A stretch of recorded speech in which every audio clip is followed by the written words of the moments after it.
জাতীয় থেকে আন্তর্জাতিক, প্রান্তিক, জনপদ থেকে নগর, চারপাশে এই মুহূর্তে যা যা ঘটছে তার সবকিছু নিয়ে আমাদের নিয়মিত আয়োজন এখন চারদিক। আপনাদের সঙ্গে আছি আমি নোমান আব্দুল্লাহ।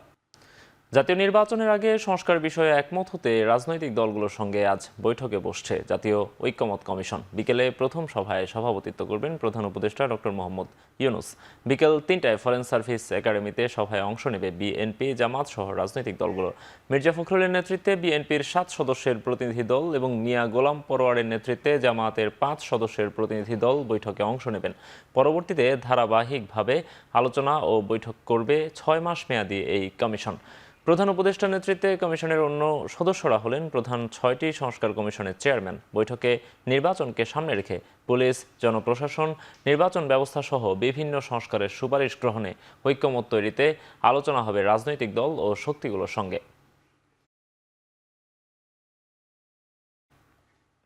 জাতীয় সংসদ নির্বাচন বাদ দিয়ে সরকার অন্যান্য কাজে গুরুত্ব দিলে তা গ্রহণযোগ্য হবে না বলে মন্তব্য করেছেন বিএনপির সিনিয়র যুগ্ম মহাসচিব রুহুল কবির রিজভী।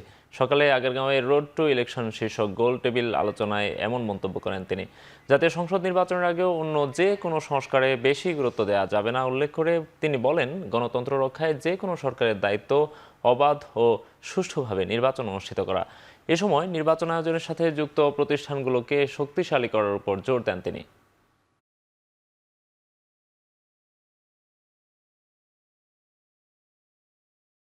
জাতীয় সংসদ নির্বাচন, যে নির্বাচনের মাধ্যমে একটি সরকারের পরিবর্তন হয়, এখন সেটি সেই মূল কাজটা বাদ দিয়ে আমরা যদি সাবসিডির কাজগুলো এটাই যদি আমরা প্রথমেই শুরু করে দেই, তো তাহলে এটা খুব একটা গ্রহণযোগ্য হবে।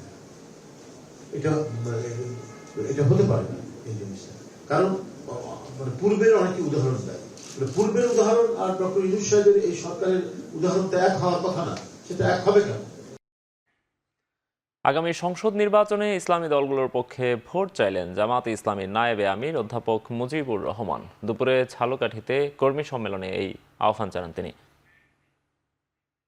আপনারা কি জাতীয় সংসদে ইসলামকে পোষাতে চান? এরকম জালসার কথাবার্তা বললে, সম্মেলন করলে কি হয়ে যাবে? জাতীয় সংসদে লোক পাঠাতে হবে যারা কোরআনের আইনের পক্ষে কাজ করবে। কথা ঠিক কিনা বলে? এজন্য বাংলাদেশে যারা যারা ইসলামের পক্ষে কাজ করতে চায় তাদেরকে আমরা ঐক্যবদ্ধ করতে চাই। আমরা ভোট কেন্দ্রে একটি ব্যালট বাক্স রাখতে চাই যাতে ইসলামের ভোট এক জায়গাতে পড়তে পারে। কথা ঠিক কিনা? গরমের চাহিদা মেটাতে কয়েকদিনের মধ্যেই বাংলাদেশে পুরো দমে বিদ্যুৎ সরবরাহ শুরু করবে ভারতের আদানি গ্রুপ। বার্তা সংস্থা রয়টার্সের প্রতিবেদনে বলা হয়েছে, ৩ মাস ধরে সরবরাহ আংশিকভাবে বন্ধ ছিল। সেই জটিলতা কাটিয়ে এবার ১৬০০ মেগাওয়াটের ভারতীয় বিদ্যুৎ কেন্দ্র থেকে বাংলাদেশে বিদ্যুৎ সরবরাহ করা হবে বলে নিশ্চিত করেছে আদানি পাওয়ার। যদিও বাংলাদেশের পক্ষ থেকে কর সুবিধা ও ছাড়ের যে কোনো অনুরোধ করা হয়েছিল তা প্রত্যাখ্যান করেছে কোম্পানিটি। ভারতীয় বিলিয়নিয়ার গৌতম আদানির মালিকানাধীন প্রতিষ্ঠানটি গেল ৩১ অক্টোবর বাংলাদেশে বিদ্যুৎ সরবরাহ অর্ধেকে নামিয়ে আনে। কারণ হিসেবে বলা হয়, বৈদেশিক মুদ্রার সংকট থাকায় বকেয়া পরিশোধে দেরি করছিল বাংলাদেশ। রয়টার্স আরও জানায়, গ্রীষ্মকালীন চাহিদা শুরুর আগে বাংলাদেশে পাওয়ার ডেভেলপমেন্ট বোর্ডের অনুরোধে চুক্তির পুরোটা সরবরাহ করবে আদানি। ঢাকা বিশ্ববিদ্যালয়ের বিজ্ঞান ইউনিটের ভর্তি পরীক্ষা অনুষ্ঠিত হয়েছে। এবছর বিজ্ঞান ইউনিটে ১,৮৯৬টি আসনের বিপরীতে গড়ে ৭৭ জন শিক্ষার্থী লড়ছেন। ঢাকা সহ দেশের ৮ বিভাগের বিশ্ববিদ্যালয়ের সকাল ১১টা থেকে ১২:৩০ পর্যন্ত এই পরীক্ষা অনুষ্ঠিত হয়েছে। এবার বিজ্ঞান ইউনিটে ১,৪৬,৬৯৪ জন শিক্ষার্থী আবেদন করেছেন। ভর্তি পরীক্ষার মোট সময় ছিল ১ ঘন্টা ৩০ মিনিট। পরীক্ষা এমসিকিউ এবং লিখিত হয়। ভর্তি পরীক্ষার মোট নম্বর ছিল ১০০, তার মধ্যে ৬০ নম্বরের এমসিকিউ এবং ৪০ নম্বরের লিখিত। এমসিকিউ পরীক্ষা ৪৫ মিনিট এবং লিখিত পরীক্ষা ছিল ৪৫ মিনিট।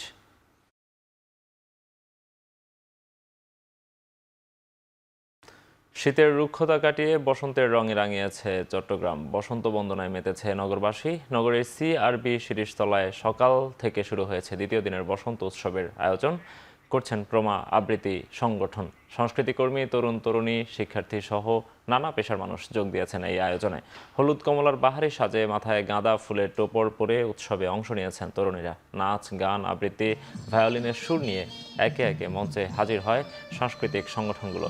ফাগুনকে বরণ করে নিতেই বসন্ত উৎসবে সাড়া দেয় মানুষ। এই আয়োজন চলবে সন্ধ্যা পর্যন্ত।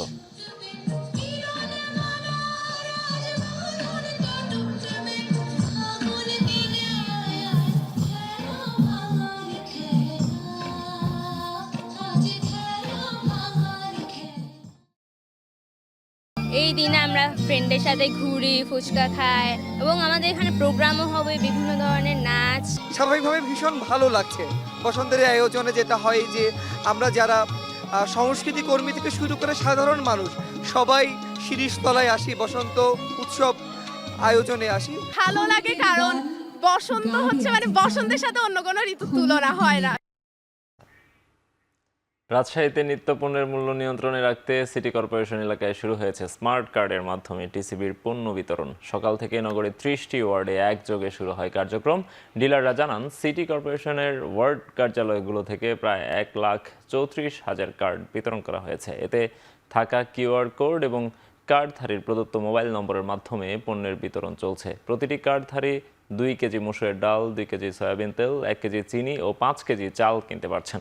এই পণ্য তালিকায় আগামী 20 তারিখ থেকে অতিরিক্ত হিসেবে ছোলা যুক্ত করা হবে। এদিকে রমজানের আগে স্বল্প মূল্যে পণ্য নিতে পারায় সন্তুষ্টি প্রকাশ করেন সাধারণ মানুষ।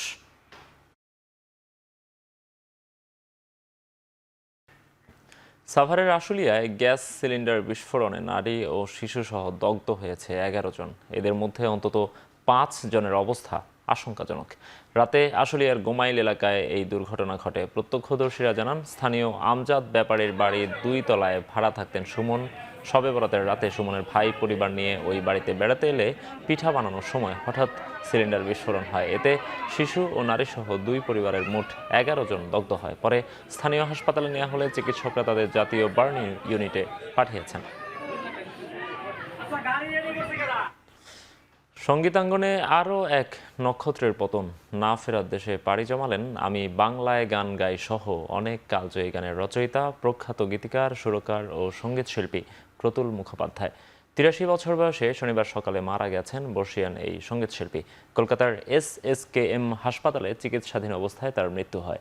ফুসফুস ও হৃদরোগ সহ নানা জটিল রোগে ভুগছিলেন তিনি। গত 2 সপ্তাহ হাসপাতালের ICUতেই চিকিৎসাধীন ছিলেন বরেণ্য এই শিল্পী। 1942 সালের 25 জুন অবিভক্ত বাংলার বরিশালে জন্মগ্রহণ করেন প্রতুল মুখোপাধ্যায়। 1947 সালে দেশভাগের সময় সপরিবারে পাড়ি জমান ভারতে। ছোটবেলা থেকেই নিজের লেখা গানে সুর দিতেন। তার অসংখ্য গানের মধ্যে আমি বাংলায় গান গাই গানটি তাকে বিশেষভাবে পরিচিত করে তোলে শ্রোতা মহলে।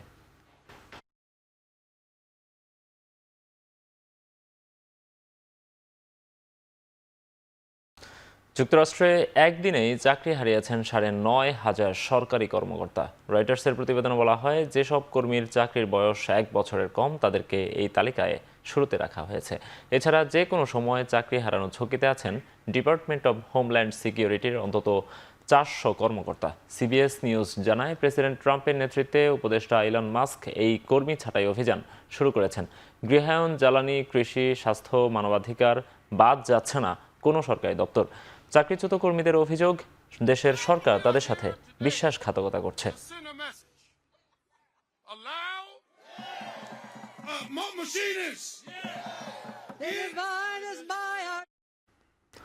যুদ্ধবিরতির চুক্তি অনুযায়ী শনিবার 6ষ্ঠ দফায় 3 ইসরায়েলি জিম্মিকে মুক্তি দেবে হামাস। বিনিময়ে 369 জন ফিলিস্তিনি বন্দীকে মুক্তি দেবে ইসরায়েল।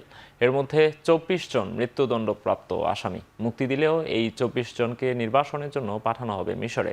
শুক্রবার হামাসের তরফ থেকে জিম্মিদের তালিকা গ্রহণ করছে ইসরায়েলি প্রধানমন্ত্রীর কার্যালয়। আল জাজিরার তথ্য বলছে, মুক্তি পেতে যাওয়া 3 জিম্মির মধ্যে 2 জনের দ্বৈত নাগরিকত্ব আছে। এদের একজন ইসরায়েলি আমেরিকান ও অপরজন ইসরায়েলি রাশিয়ান। এদিকে যুদ্ধবিরতির দ্বিতীয় ধাপ নিয়ে আলোচনার বিষয়ে আগ্রহ প্রকাশ করেছে হামাস ও ইসলামিক জিহাদ।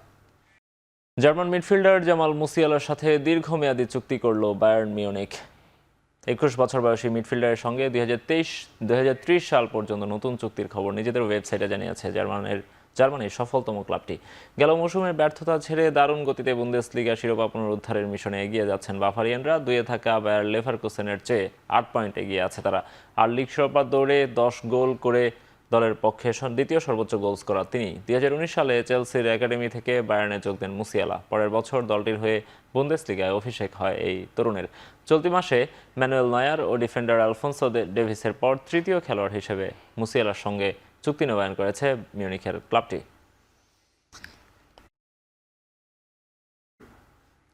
শেষ করছি এখন চারদিক। এখন টেলিভিশন ওয়েবসাইটে দেখতে ভিজিট করুন www.ekhon.tv। এছাড়া ফেসবুকে দেখুন facebook.com/tv.ekhon। ইউটিউবে এখন টেলিভিশন দেখুন youtube.com/c/ekhon tv।